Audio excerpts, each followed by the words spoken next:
안녕하세요. 저는 30대 후반의 평범한 여성입니다. 전 남편에게 정말 말도 안 되는 일을 당했는데 복수를 하고도 분이 덜 풀려 여기서 이 한 좀 풀어보고자 사연글을 작성하게 됐어요. 저는 몰랐어요. 악연이란 언제나 인연으로 위장하고 있다는 걸요. 그래요. 처음에 남편과 만났을 때는 정말로 인연이라는 생각을 했어요. 솔직히 연애할 때는 다들 그렇잖아요. 나한테 잘해주는 남자가 제일 좋은 신랑감이라고 생각하죠. 그 사람이 언제나 나를 지켜줄 것 같고 언제나 저와 함께할 것 같은 착각. 저도 그렇게 착각했었어요. 착하고 순수하며 제 마음을 잘 읽어주는 건 사실 결혼하고 나면 그렇게 중요한 건 아니었어요. 제일 중요하게 봐야 할 것을 보지 못하고 섣부른 결혼을 선택한 제가 결국 결혼 4년 만에 이혼을 하게 된 건 어찌 보면 당연한 일이었을지도 몰라요. 저는 애견 미용사였어요. 어릴 때부터 귀엽고 깜찍하고 충성스러운 강아지를 좋아했고 결국에는 그것이 제 진로에 큰 영향을 미쳤죠. 저희 친정이 엄청 부자는 아니었지만 가게 보증금은 빌려줄 정도로 여유는 있으셨고 그렇게 미용을 배운 후부터는 제 가게를 꾸려나가며 일을 했어요. 남편은 당시에 나이가 든 강아지를 한 마리 기르고 있었는데 그 강아지의 미용을 제게 맡기면서 저와 손님 직원의 관계로 알게 됐어요. 정기적으로 미용을 맡기던 남편이 예약 문자가 아닌 강아지의 죽음 소식을 알려온 날부터 저희는 더 이상 손님과 직원의 관계가 아니게 되었습니다. 그렇게 연락을 하고 서로 호감을 가지기 시작했어요. 그렇게 결혼 이야기가 오가고 처음으로 시댁에 방문하게 되었어요. 그런데 분위기가 상당히 묘했던 것이 아직도 기억에 남아요. 뭔가 꺼림칙하고 서먹하고 거리감 있는 느낌. 아무리 봐도 화목한 집안이라는 생각은 들지 않았거든요. 사실 도리어 그 서먹함이 다행일지도 모른다는 생각을 했어요. 남편이 서먹할 정도면 결혼 후에도 시댁과 딱히 가깝게 지내거나 엄청 신경 써야 할 정도는 아니겠지. 난 그 정도 선만 유지하면 되겠지 하는 생각만 그때 했어요. 멍청하게도. 가족이 화목하지 못한 것에는 분명 이유가 있음에도 말이죠. 어쨌든 함께 인사를 갔는데도 부모님은 떨떠름한 느낌이었습니다. 시부모는 시골에서 밭일을 하는 사람이었는데 가진 거라고는 시골집 한 채뿐인 분들이셨어요. 밭도 다른 사람에게 빌려서 농사 짓고 있었고요. 정말 후다닥 인사만 하고 올라와야 했을 정도로 시부모님은 저희와 대화조차도 제대로 나누려 하지 않으셨어요. 그 이유는 결혼식이 끝나갈 때쯤 알게 되었습니다. 저는 남편과 연애하는 1년 동안 남편이 외동아들이라고 생각했어요. 그런데 위로 형님이 하나 있었더군요. 더 웃긴 건 남편에게 형이 있다는 이야기를 결혼식에 온 남편 친척의 입으로 듣게 됐다는 거예요. 아유, 결혼 결정하기 힘들었을 텐데. 그래도 이 집 둘째 아들은 야무지니까 괜찮을 거야. 사람만 보고 결혼하면 나쁘지도 않지. 덕담이라고 전해줬다고 하기엔 너무도 꺼림칙한 말에 제가 모르는 첫째 아들 이야기까지. 첫째 아들에게는 하자가 있다는 식으로 들리는 말에 저는 뭔가 이상하다고 생각했지만 그때는 이미 결혼식이 한창이었으니 자세히 생각할 시간도 없었어요. 시아주버님이든 누구든 어차피 시댁과 남편이 저렇게 소원한데 우리한테 영향을 미칠까? 그런 아니란 생각만 했죠. 그런데 그 시숙은 말 그대로 인간 쓰레기였어요. 그것도 활용 불가능하고 처치곤란인 쓰레기. 나름대로 저에게는 행복한 결혼식이 끝나가고 마지막으로 예식장 식대 계산하는 시간이 됐죠. 저는 부모님과 계산을 했는데 시댁에서 갑자기 부산스럽게 난리가 났더라고요. 뭐? 돈 가방이 왜 없어져? 축의금 잘 챙긴 거 맞아? 사촌동생이 어깨에 꼭 메고 다녔는데 순식간에 열린 상태로 안에 내용물이 다 사라졌어요. CCTV 돌려보니까 형이... 아이고, 그것이 또 어디서 소식을 기어듣고 나왔구나. 그 역병 같은 놈이 또 나왔어. 이를 어쩌냐? 그 돈이 없으면 지금 당장은 식대 낼 돈도 없어. 남편과 시부의 대화에 저는 못 본 척 할 수가 없어서 남편에게 슬쩍 다가가 말했어요. 무슨 일 있어? 자기야. 저기, 미안한데 우리 식대 좀 대신 내줄 수 없을까? 아버지가 본가에 모아놓은 돈이 조금 있으신데 나중에 시댁 갔다 와서 돌려줄게. 그 친척 중에 한 명이 다 가져간 것 같아. 미안하다며 이마를 연신 매만지던 남편의 모습에서 민망함과 곤란함이 묻어나왔기에 저는 일단 이 상황을 수습하기로 했어요. 게다가 시부가 식대를 돌려준다고 했으니 괜찮을 거라는 생각도 했거든요. 저는 친정아버지에게 부탁해 남은 축의금을 남편의 식대로 썼어요. 친정아버지는 기분이 좋지 않아 보였죠. 단순히 축의금의 절반을 당장 빌려줘서가 아니라 이렇게 경사스러운 날 딸이 시집 가는데 벌써부터 사돈댁에서 잡음이 터져나오니 불안한 마음이 더 컸던 것 같았어요. 그렇게 결혼식이 끝나고 저희는 공항으로 갔습니다. 식 끝나고 몇 시간의 여유를 두긴 했지만 당일 신혼여행을 가기로 했거든요. 그런데 비행기 탑승을 기다리던 그때 남편에게 전화가 한 통 왔습니다. 여보세요? 네, 아버지. 네. 뭐라고요? 집에 도둑이 들었다고요? 저는 순간 뭔가 잘못되어 가는 걸 느꼈어요. 짜증과 곤란이 뒤섞인 표정으로 전화를 끄는 남편은 제 눈을 피하며 한숨만 내쉬고 있었습니다. 아버님 댁에 도둑 들었대? 그게 아버지가 집에 모아두신 쌈짓돈을 다 털렸나 봐. 그래서 장인어른한테 드려야 할 돈을 아무래도 좀 늦게 갚아야 될 것 같은데. 그 이야기에 저도 많이 놀랐어요. 축의금을 도둑 맞은 것도 그렇고 본가까지 털린 걸 보니 뭔가 문제가 있다 싶었죠. 혹시 그 당신 형이라는 사람 말이야. 그렇게 이야기를 꺼내는데 남편 폰으로 문자가 하나 도착했어요. 남편이 그 문자를 읽더니 완전 빡친 얼굴로 폰을 바닥에 내동댕이 쳐버리는 거예요. 저는 너무 놀라 남편이 던진 폰을 줍기 위해 고개를 숙였는데 그때 남편이 보게 된 문자를 저도 보고 순간 멈칫했습니다. 야, 축의금 쏠쏠하더라. 역시 돈 장사는 결혼식이 최고지. 앞으로 몇 번 더 해줬으면 좋겠네. 참, 그리고 아버지한테 돈 잘 쓰겠다고 말씀드려. 그리고 발신인에는 형이라고 적혀 있었어요. 이 형이라는 사람이 이 모든 재앙의 주인공이라는 것을 알고 저는 너무 놀라 남편에게 물었어요. 이 사람이 다 가져간 거야? 이 형이라는 사람은 누군데? 설마 당신 진짜 형인 건 아니지? 진짜 형이야. 형이라는 사람이 동생 결혼식에서 이런 짓 해도 돼? 너무하잖아.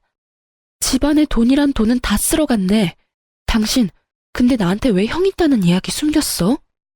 만나서 좋은 사람이면 이야기했겠지만 옛날에도 지금에도 여전히 집에 돈만 생기면 어떻게 냄새 맡고 와서 다 끌어가는 사람이거든. 어릴 때 살던 집도 몇 번이나 털렸고 아버지 통장에 있던 적금도 다 깨서 가져가고 논이며 밭이며 팔아먹은 것도 엄청나거든. 집에 경조사 있으면 와서 가져가는 것도 그렇고 이번에 우리 결혼 때도 형님한테 알리지 못하도록 힘썼는데 어떻게 알고 왔는지. 그래서 결국에는 우리 부모님도 저렇게 힘들게 살고 계시고 형 때문에 나랑 부모님 사이도 서먹해졌고 아버지는 대기업 다니는 나한테 불똥 튈까봐 본가에도 자주 못 오게 하실 정도였거든. 남편의 입에서 나오는 형에 대한 인상은 제 생각보다 더 충격적이었습니다. 아니, 그런 걸 숨기면 어떡해. 게다가 이 문자는 또 뭐야? 이제 막 결혼하는 사람한테 결혼을 몇 번 더 하라고? 이게 제정신이야? 동생 축의금 몰래 가져가서 가족들 곤란하게 만든 것도 그래. 도대체 뭐 하는 사람이야? 진짜 너무하잖아. 그리고 당신도 그런 이야기가 있으면 나한테 이야기를 해줬어야지. 우리가 결혼할 사이인데 그걸 숨기면 어떡해. 그만해. 나도 알고 있어. 더 이상 이 이야기 그만하자. 그만할 분위기가 아니잖아. 이 상태로 신혼여행에는 어떻게 가? 아버지한테도 좀 이따가 돈 붙여주기로 했는데 어떻게 해? 저도 퍽 곤란한 상황이었어요. 제가 받은 돈은 패백 때 친척들에게 받은 돈과 친구들이 제 계좌로 따로 넣어준 축의금 말고는 없었거든요. 제가 일하며 모아놓았던 돈은 결혼식 자금과 우리가 살 신혼집의 전세금을 절반을 부담하는 바람에 정말로 남아있는 돈은 거의 없는 상태였죠. 근데 당신도 당신이지만 시아버지 시어머니도 그래. 집에 그런 문제가 있으면 나한테 말이라도 해줬어야지. 이건 뭐 아무것도 모르고 다 뺏긴 꼴이잖아. 그만하라고 했지. 그게 우리 부모님까지 나올 일이야? 형이 잘못하긴 했지만 부모님도 형도 내 가족이야. 내 앞에서 가족 욕하지 마. 그게 얼마나 기분 더러운 건지 몰라서 이래? 욕? 내가 지금 욕을 언제 했어? 그럼 넌 이게 맞다고 생각해? 내가 당신 가족 구성원도 제대로 모르고 결혼한 게 진짜 결혼하는 게 맞는 거냐고. 며느리가 되는데 그 집에 형이 있는 걸 결혼식이 돼서야 알아? 그건 상식적인 일이야? 그리고 당신이 감싸는 그 형이 우리 집에 피해를 안 줬으면 모르겠는데 지금 벌써 우리 집에 피해를 끼치고 있잖아. 당신이 감싸야 할 사람이 축의금 다 가져간 형인 거야? 아님 돈 없을 때 도와준 우리 가족이랑 나야. 기분이 더러우면 어떡할까? 사과라도 해줘. 근데 그 사과 원하면 우리 집 돈부터 갚아. 우리 아버지한테 당신이 사과 먼저 하고 집안에 있는 도둑 간수도 제대로 못해서 급한 불 꺼준 나한테 이제는 뭐? 기분이 더럽다고? 도와준 나한테 지금 할 소리야? 왜 화를 내? 그냥 말로 해도 되잖아. 왜 이렇게 감정적으로 나와? 소리 지르지 말고 말로 하라고. 소리를 지르고 말고 할 게 아니라 너 하는 말이 소리를 지르게 만들잖아. 내가 한 말 중에 틀린 말은 하나도 없는데 왜 당신이 이렇게 당당해? 내 기분 더러워진 건 생각 안 하고 너 기분 더러운 것만 신경 쓰고 있으면서 내가 지금 웃으면서 해준다고 좋아서 도움 주고 있다고 착각하나 본데 나도 내 기분 더럽게 만들고 싶지 않아서 필사적으로 여태까지 너한테 티 안 내고 버틴 거라고. 그 와중에 너는 네 생각만 하고 네 가족 생각만 하지? 나도 내 가족 생각했으면 지금 당장 다 내팽개치고 나 혼자 여기 남았을 거야. 신혼여행은 무슨 신혼여행? 이 기분으로 여행을 뭐하러 가? 그것도 나 열받게 만든 인간이랑. 결국 열받아서 남편에게 한 소리 퍼부은 저는 온몸으로 기분 나쁜 티를 뿜어냈습니다. 참을 수 없었어요. 자기가 왜 나한테 기분이 더럽다고 말해요? 이 상황에서 진짜 기분이 더러워야 할 사람이 누군데. 저는 아버지께 가야 할 축의금의 절반까지 날아갔고 그 돈을 언제 받을 수 있을지 모른 상태가 되었으며 아주버님이라는 작자에게 결혼을 몇 번이나 더 하라는 문자까지 보고 완전 열이 받은 상태인데 게다가 남편 수중에 있는 돈이 한 푼도 없으니 더 문제였어요. 신혼여행에서 돌아오는 길에 양가 부모님 선물을 사오기로 했는데 이렇게 되면 양가 부모님 선물도 제 돈으로 사야 하는 상황이 됐잖아요. 단순히 돈이 들어서 화가 난 게 아니었어요.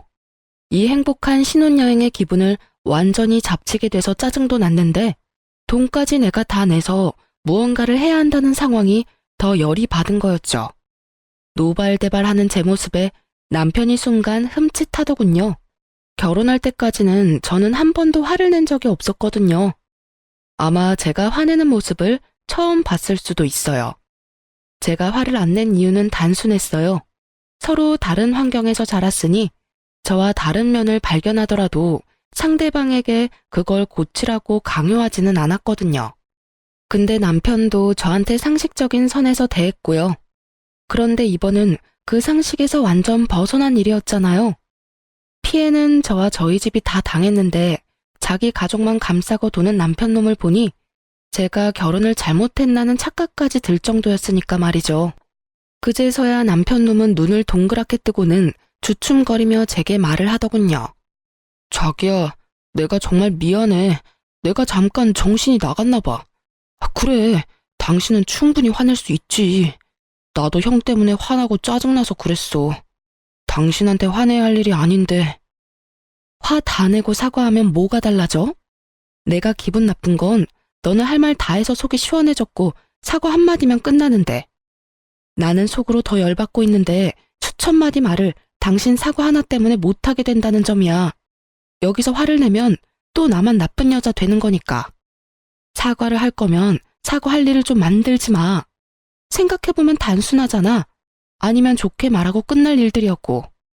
당신 가족이 저렇다는 건 이미 저렇게 됐으니 어쩔 수 없지만 그렇다고 당신까지 나를 이런 식으로 대하는 건 아니지. 미안해. 정말 미안해. 그 형이랑도 절대 연락 안 하고 살 거야. 당신한테 더 이상 피해주지 않도록 조심하면서 살게. 장인어른께 빌린 돈들도 최대한 내가 빨리 갚을게. 그러니까 화 풀어. 당연한 말을 내가 화를 내고서야 하는 남편을 보며 저는 한숨만 푹푹 내쉬었습니다. 신혼여행을 갔지만 순간순간마다 그 일들이 떠오르니 제대로 즐길 수가 없었어요. 저의 신혼여행은 그렇게 완전 엉망진창인 기분으로 끝내게 됐죠. 그 기간 내내 남편은 제 눈치를 보기에 바빴고요. 자기가 잘못한 건 알았는지 아니면 제가 생각보다 더 길게 화를 내는 게 신경 쓰였는지 뭐가 그 사람 진심인지 모르겠지만 더 이상 길게 화내봐야 일어난 일은 일어났고 제 기분은 더 나아질 리 없다는 생각에 남편에게 말했어요. 아주버님이랑 제대로 정리해. 절대로 그 사람이 당신이랑 우리 집에 피해주지 않도록 당신이 확실하게 하라고. 그리고 만약에 한 번만 더 이런 일로 나랑 우리 집에 문제 생기도록 만들면 그때는 이렇게 살지는 않을 거야. 이혼 이야기가 나오더라도 이상할 일 없는 거 알고는 있어? 결국 저의 으름장에 남편은 그 뒤로 제 눈치만 보더군요. 그렇게 그 일은 어떻게든 마무리가 됐습니다. 다만 앙금은 다 가라앉지 않았죠. 그래도 더 이상 시댁이나 아주버님에 대한 이야기가 저에게는 들려오지 않는 걸 보며 천만다행이라고 생각하며 살았어요. 그렇게 4년 동안 별 문제 없이 지나갔어요. 아버지에게 빌린 돈 1,500만 원도 남편 월급으로 2년 만에 다 갚을 수 있었어요. 그리고 4년째 결혼기념일에 남편은 저를 굉장히 충격에 빠뜨리는 일을 저질렀습니다. 그날은 남편과 둘이서 좋은 시간을 보낼 생각으로 가득한 하루였어요. 저희가 애가 없다 보니 이번 기회를 잘 이용하면 아이가 생길 것 같아서 굉장히 즐거운 마음으로 스테이크를 굽고 스파게티와 디저트를 손수 준비했어요. 그리고 도어락 비밀번호 누르는 소리가 들리고 저는 부엌에서 쏜살같이 뛰어나가 남편을 맞이하려 했어요. 그런데 제 눈에 들어온 것은 시부모님 두 분과 뒤에선 남편이 들고 온 커다란 캐리어였어요. 제 얼굴에서 웃음이 사라진 것은 당연한 순서였죠. 아버님, 어머님, 여기는 갑자기 무슨 일로... 제 말에 시부모님은 민망한 표정으로 남편을 쳐다봤습니다. 여보, 이게 다 무슨 일이야? 어머님, 아버님이 어째서 이 시간에 갑자기 우리 집에 오신 거야? 여보, 미안한데 당분간만 부모님 우리 집에서 지내면 안 될까? 왜? 무슨 일인데? 집에 물난리라도 났어? 한창 장마철이라 여기저기 물에 잠겼다는 말을 많이 들어서 시부모님 집도 물난리가 난 줄 알았어요. 그런데 남편이 고개를 흔들더군요. 아, 형이 아버지 집 계약서랑 인감도장 들고 가서 집을 팔아버렸어. 뭐? 갑자기 아주버님 이야기가 또 왜 튀어나와? 여태껏 가만히 있다가 왜 지금에서야? 사실 의아하긴 했죠. 그 아주버님 성격이라면 시부모 집 따위 애저녁에 팔아먹을 것 같았거든요. 워낙 들은 게 많아서 말이죠. 그러니까 이상하잖아요. 돈 나올 구석만 있으면 뭐든 다 뺏어가는 사람이 여태껏 그 집을 가만히 놔뒀다는 게 좀 수상하더라고요. 여태까지 그 인감도장이 어디 있는지 몰라서 못 팔았던 모양이더라고. 얼마 전에 오랜만에 부모님 얼굴 보러 왔다고 하면서 내려와서는 내내 그거 찾고 있었던 것 같아. 저는 너무 당황했습니다. 집에 큰일이 일어났으니 남편도 여기까지 시부모님을 데려왔겠죠. 그게 싫다는 건 아니었어요. 만약 저도 당장 제 부모님에게 문제가 생기면 우리 집부터 모셨을 거예요. 그런데 그러면 말이라도 해줘야 하는 거잖아요. 저번에도 그러더니 이번에도 남편은 제게 한마디도 없이 시부모님부터 먼저 데리고 와서 대뜸 들이밀면 해결이 되는 줄 아나 봐요. 여보, 내가 항상 말했잖아. 미리 말을 좀 하라고. 이런 일 생겨서 모시고 올 것 같으면 나한테도 미리 상의라도 한마디 했어야 하는 거 아니야? 미안해. 당신이 거절할까봐 여기까지 부랴부랴 모신 것도 있어. 그치만 이 장마철에 어디서 지내게 해? 부모님 모셨다고 뭐라 하는 게 아니야. 미리, 최소한 아버님이 당신한테 이런 일로 연락을 했으면 그때라도 나한테 이야기를 했어야지. 그래야 내가 뭘 준비를 하든 말든 할 거 아니야. 이렇게 다짜고짜 모시고 오면 이 늦은 시간에 부랴부랴 두 분 모실 방 정리해, 청소해, 식사도 2인분 뿐인데 어떻게 하라는 말이야. 미안해. 방도 내가 다 정리하고 청소도 내가 하고 두 분 밥도 내가 알아서 할게. 그러니까 제발 여기 있게만 해줘. 부탁이야. 남편이 제게 사정사정하는데 도와주지 않을 수도 없었어요. 두 분이 본인들이 원해서 또는 며느리 괴롭히고 싶어서 들어오는 것도 아니고 두 눈 가득 제 눈치 보는 걸 뻔히 알면서도 그분들을 내칠 만큼 제 마음이 모질지도 못했죠. 그렇지만 이대로 계속 살 수도 없는 노릇이었습니다. 두 분은 할 일을 찾지 못해 계속 불안해하셨고 계속 시골로 내려가고 싶어 하셨어요. 결국 저와 남편은 상의 끝에 제가 모아뒀던 돈 2천만 원을 시골에 있는 집에 월세 보증금으로 넣어 시부모님 두 분을 모시기로 했어요. 전세를 해드리고 싶었지만 돈이 없으니 어쩔 수 없이 월세를 들어갈 수밖에 없었죠. 그렇게 보증금을 넣으면서 이름은 제 이름으로 계약했어요. 그 아주버님이 언제 또 이 재산을 노릴지 모르니 제 이름으로 해야만 했죠. 시부모님도 남편도 모두 동의한 사항이었어요. 그렇게 어떻게든 급한 불은 껐지만 저는 속으로는 내내 부글부글 끓었어요. 남편도 남편이지만 그 시숙의 존재 때문에요. 도대체 뭐하는 작자이길래 우리에게 이렇게 피해를 주나 싶었거든요. 어떻게든 한 번은 정리해야 할 문제라는 생각이 들었죠. 아니, 평생 동안 모은 돈을 갈취당하면서 살 수는 없는 노릇이잖아요. 그래서 결국은 각오를 다지고 아주버님의 뒤를 캐기로 했어요. 흥신소라는 게 보통은 불륜을 잡는 곳인데 저는 가족의 뒤를 캐려니 약간 기분이 이상했어요. 그래도 이대로라면 우리가 피해를 고스란히 입겠다 싶어서 어디서 뭘 하는 사람인지 주소와 전화번호를 알고 싶다고 했어요. 흥신소 직원이 남편은 전화나 주소 같은 건 모르냐고 묻길래 남편도 연락을 끊어서 모른다고 말했거든요. 그런데 얼마 뒤 흥신소 직원이 제게 아주버님 조사한 서류를 주더라고요. 진짜로 남편이 모르는 거 맞나요? 저희가 뒤를 캐보니 전혀 다른 내용이던데. 한번 확인해 보시죠.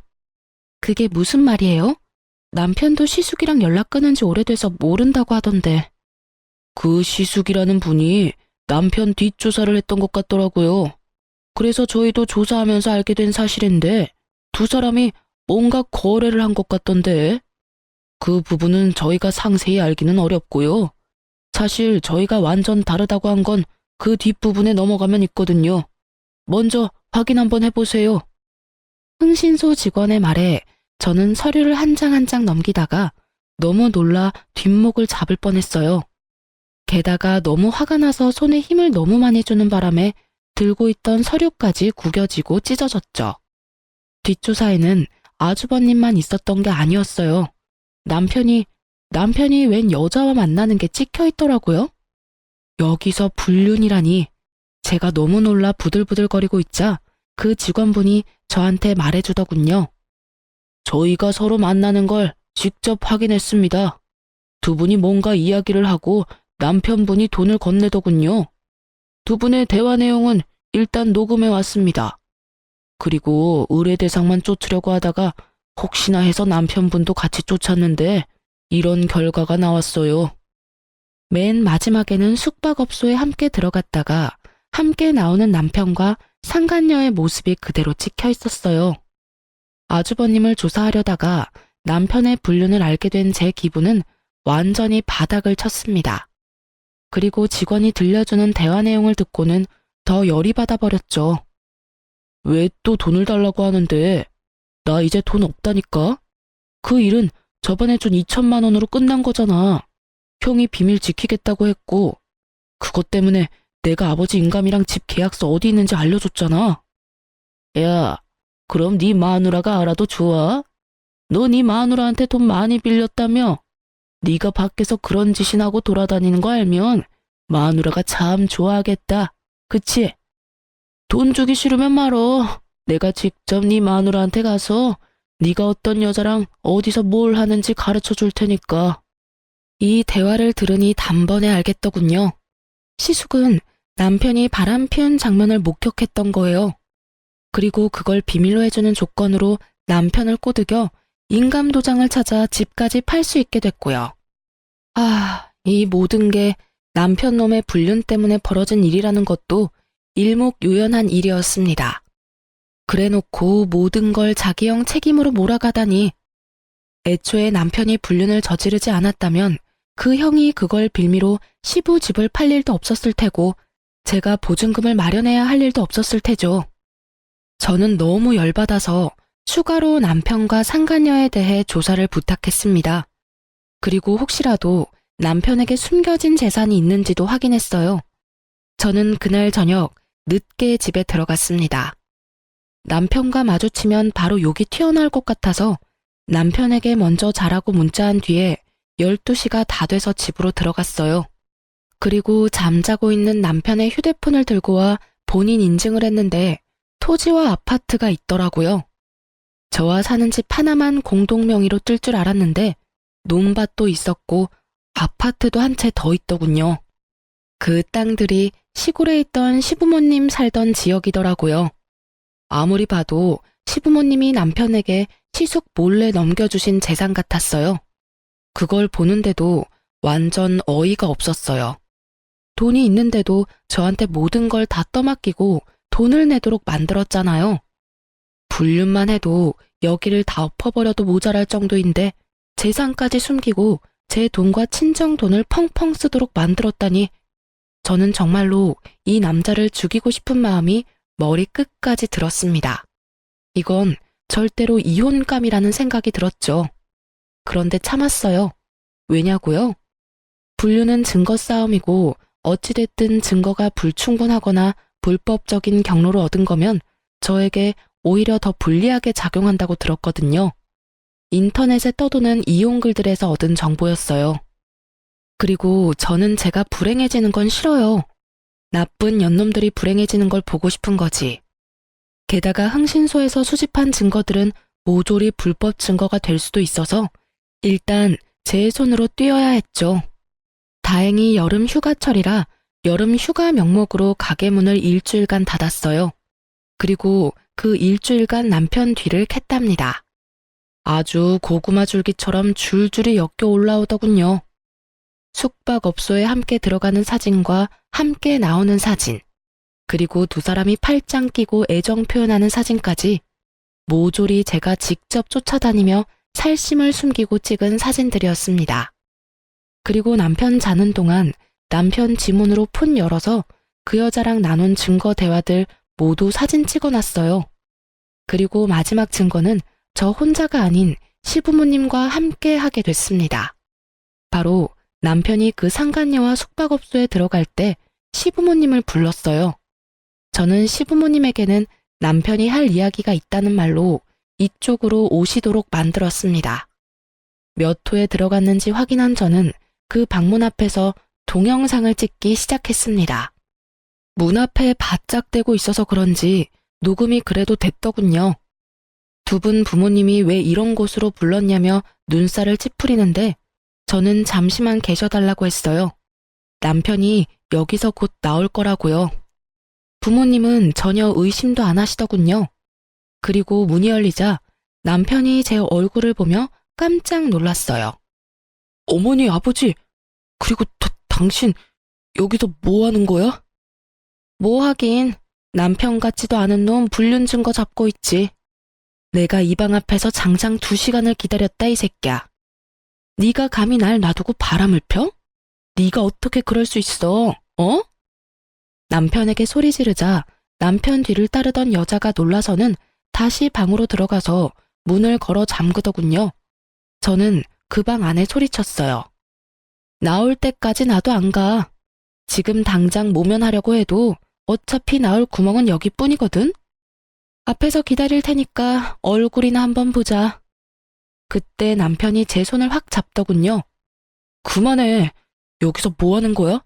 할 말 있으면 나한테 해. 더러우니까 손 떼.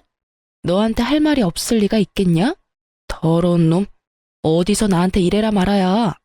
하긴 상간녀보다 네가 더 더러운 놈이지.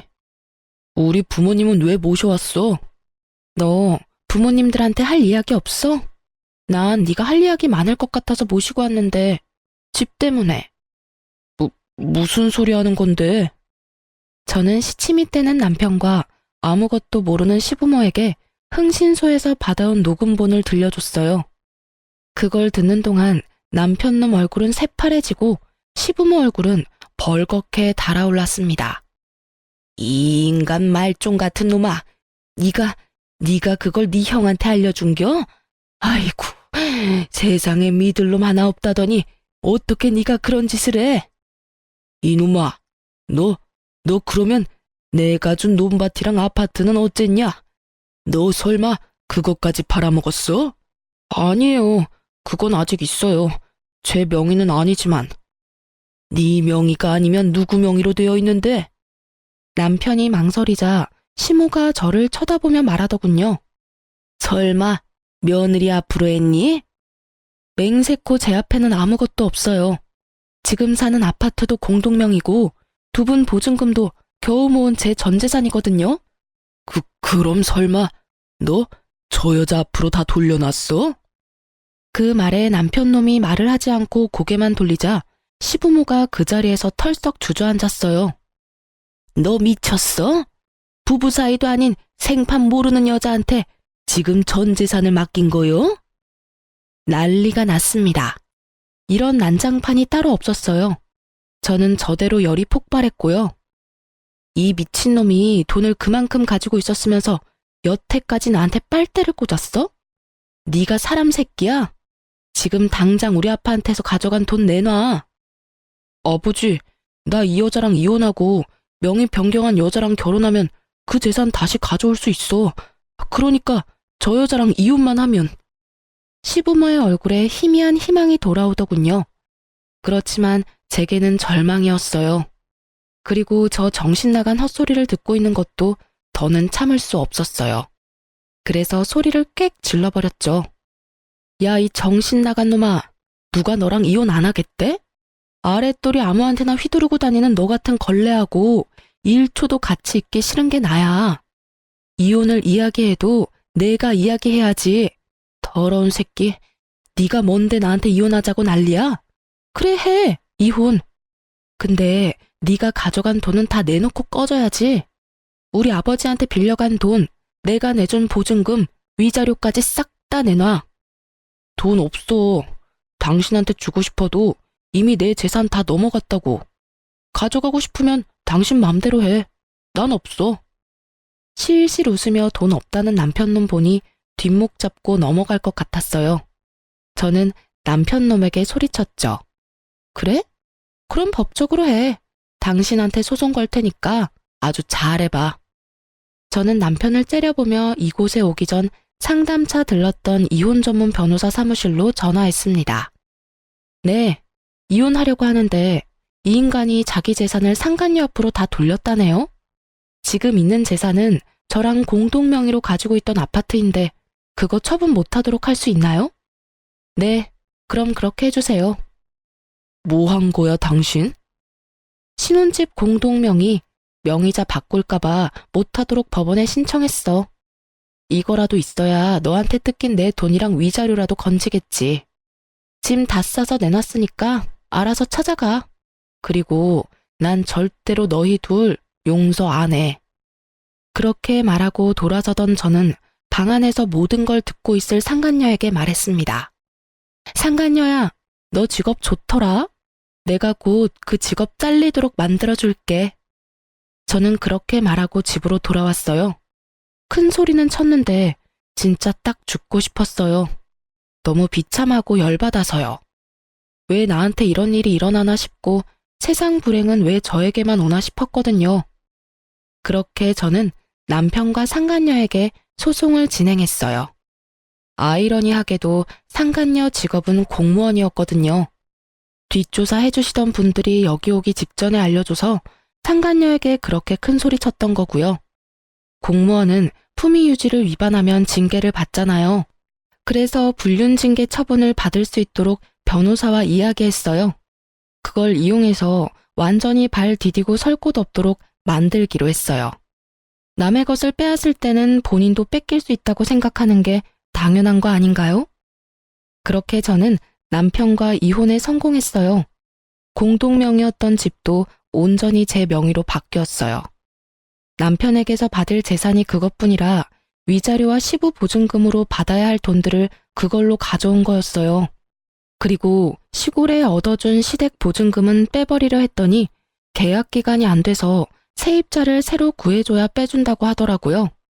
그렇게 저희 신혼집은 제 명의가 됐어요. 그리고 상간녀 위자료 소송으로 받은 돈은 아버지께 드렸어요. 아버지는 남편놈 행동에 열이 뻗치셔서는 욕을 어찌나 하시는지 그거 달래느라 힘들었어요. 너 이대로 있을 거야? 그 망할 놈 좋은 일만 시키고 말이지. 결혼식 식대 내달라고 왔을 때부터 나는 꺼림칙했어. 천벌을 받을 놈 같으니라고. 감히 내 딸한테 이딴 짓을 저질러? 아빠, 걱정 마세요. 저도 절대로 이렇게는 못 끝내죠. 근데 쓰레기를 내 손으로 버리면 내 손이 더러워지잖아요. 이럴 때는 쓰레기로 쓰레기 처리하도록 만드는 법이 제일 좋아요. 제가 좋은 쓰레기를 하나 알거든요.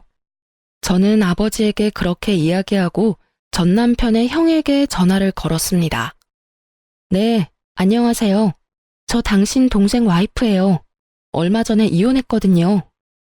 나한테 돈 달라고 전화한 거면 번지수 잘못 짚었어요. 나 돈 없거든.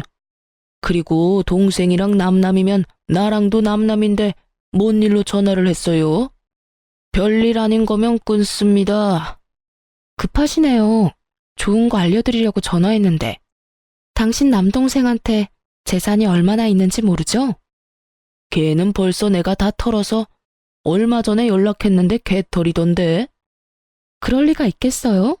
제가 문자로 땅 아파트 한 채 주소 어딘지 보내드릴게요. 그거 당신 동생이 가지고 있던 재산이었거든요. 당신 부모님이 당신한테서 지키려고 동생 명의로 바꿔놓은 거예요. 그리고는 당신한테 들킬까봐 시댁에도 자주 못 오게 하고. 알고 계셨어요? 뭐? 그런 게 있었다고? 이야, 요거 간땡이가 부었네. 아, 근데 그거 명의 얼마 전에 바뀌었어요. 당신 동생이 만나던 여자 이름으로요. 뭐? 그쪽으로 바뀌면 어떻게 하기 힘든데? 괜찮아요. 두 사람 곧 재혼할 것 같은데 형님이 제주껏 재능 발휘하시면 될 것 같네요. 제가 굳이 손대고 싶은 마음은 없거든요. 아, 부부가 되면 가져오기 쉽지. 가서 한 판 휩쓸어주면 냅다 던져주거든. 근데 이렇게 알려주는 이유가 뭐요? 뭐긴요. 저를 이렇게 괴롭혔으니까 그 사람들도 괴로워봐야 하지 않겠어요? 그 녀석도 무서운 사람 건드렸네. 대신 부탁 하나 있어요. 재산 다 뺏고 나면 전화해서 그 사람들 어땠는지 이야기 좀 해주세요. 그러고는 전화를 뚝 끊었어요. 저는 앞으로 벌어질 일들을 기다리고 있었어요. 쓰레기 형님이 쓰레기 동생을 어떻게 처리하나 하고요. 그리고 며칠 뒤에 전화가 왔더군요. 이야기를 들어보니 아주 웃겼어요. 전 남편놈은 자기들의 보금자리까지 찾아온 형에게 놀라 한바탕 뒤집어졌다고 해요. 그 와중에 형이 재산 내놓으라고 행패 부리며 안 내놓으면 여기저기 불륜 소식 다 알려버리겠다고, 그리고 이 아파트에 사는 사람이 모두 알도록 만들겠다고 협박했는데도 안 내놓더래요. 그래서 그 형님이 어쨌다는 줄 아세요? 상간녀 부모한테 가서 무슨 자식을 그따위로 키웠냐고 불륜이나 해서 남의 가정 깨고 남의 재산 다 가져간 파렴치한으로 만들어버리는 바람에 결국 상간녀 부모 쓰러져서 몸져 누웠다고 하더군요. 그리고 그 이야기 듣고 뛰쳐온 상간녀가 결국에는 전 남편에게 받았던 재산 싹 다 돌려줬다고 했답니다. 하긴 그렇게 애지중지 키운 딸년이 유부남이랑 붙어먹으며 불륜이나 저질렀다는 걸 알면 얼마나 충격받았겠어요. 이렇게 화려하게 제 복수를 대신해주니 분노와 화로 가득했던 가슴속을 시원하게 덜어낼 수 있었어요. 그런데 그러고 며칠쯤 지났을까요? 상간녀에게 연락이 왔더라고요. 사실 저는 전 남편과 만나기 싫어서 제 명의가 된 집도 팔려고 내놨고 애견 미용실도 다른 곳으로 이전하려고 생각 중이었거든요. 그놈 얼굴 보기 싫어서 그랬는데 뜬금없이 상간녀가 연락 오니 좀 의아했죠. 안 만나고 싶었지만 마지막이라는 생각으로 한번 만나주기로 하고 나갔어요. 약속을 하고 만난 곳에는 상간녀와 전 남편이 같이 있었어요. 두 사람이 왜 날 불렀나 싶었지만 제가 쫄릴 게 뭐가 있겠어요? 잘못한 건 두 사람인데. 그래서 당당하게 그 앞에 앉아서 물었죠. 왜 보자고 하셨어요? 꼭 이렇게까지 했어야 해요? 상간녀 표정이 그 전과는 다르게 아주 시달려서 눈밑이 시커멓게 기미가 꽉 꼈더군요. 마치 상간녀의 앞날처럼 말이죠. 저는 싱긋 웃으며 정말 아무것도 모른다는 것처럼 물었죠. 뭘요? 아주버님요. 아, 그분요? 그분이 왜요? 저희 주소랑 이 사람 재산 있는 거 알려준 게 당신이라면서요. 그 사람이 저희한테 다 말해줬어요. 혹시 우리 부모님 찾아가라고 한 것도 당신이 한 짓이에요? 어이가 없네. 이젠 뭐든 다 내 탓이야? 네가 뭔데 나한테 그딴 소리 하는데. 그래서 나한테 책임이라도 씌우고 싶어서 그래? 내가 알려줄까? 너희 집 주소 그리고 저기 찌그러져 있는 저 새끼가 가지고 있던 재산 내가 다 알려줬어, 그 형님한테. 그런데 난 알려준 것뿐이야. 세부적인 일은 그분이 혼자서 다 하셨지. 내가 왜 그런 일을 해? 미안한데 쓰레기 치우는데 내 손을 쓰는 건 너무 더럽잖아. 그것도 하나가 아니라 둘이나 되는데. 그래서 사고 치는 거 좋아하는 사람한테 정보 하나 준 것뿐이야. 그렇다고 내가 뭘 해달라고 요구한 적 없어. 녹음한 거 있는데 들어볼래? 진짜로 당신이 시킨 게 아니라고요? 내가 말 안 했어도 언젠가는 당신들 찾아갔을걸? 거기 짜져 있는 아저씨가 대답해봐요. 맞죠? 당신 형님 그러고도 충분히 남을 사람이잖아. 결혼식 전까지 한 번도 그 존재에 대해 들어본 적 없는 형님이 우리 결혼식에 와서 시댁 축의금 홀라당 훔쳐서 도망가서 결국에는 우리 친정아버지가 그 돈 내도록 만들었죠. 돈 될 만한 땅도 그렇게나 많이 가지고 있었으면서 돈 한 푼 안 내고 나한테 돈 다 내도록 만들었잖아.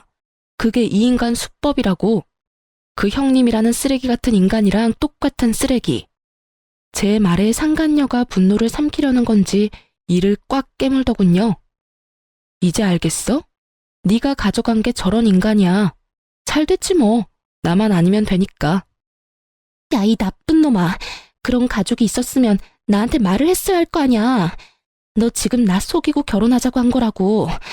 아줌마, 다 됐으니까 이 남자 데리고 가요. 다시 가져가라고요.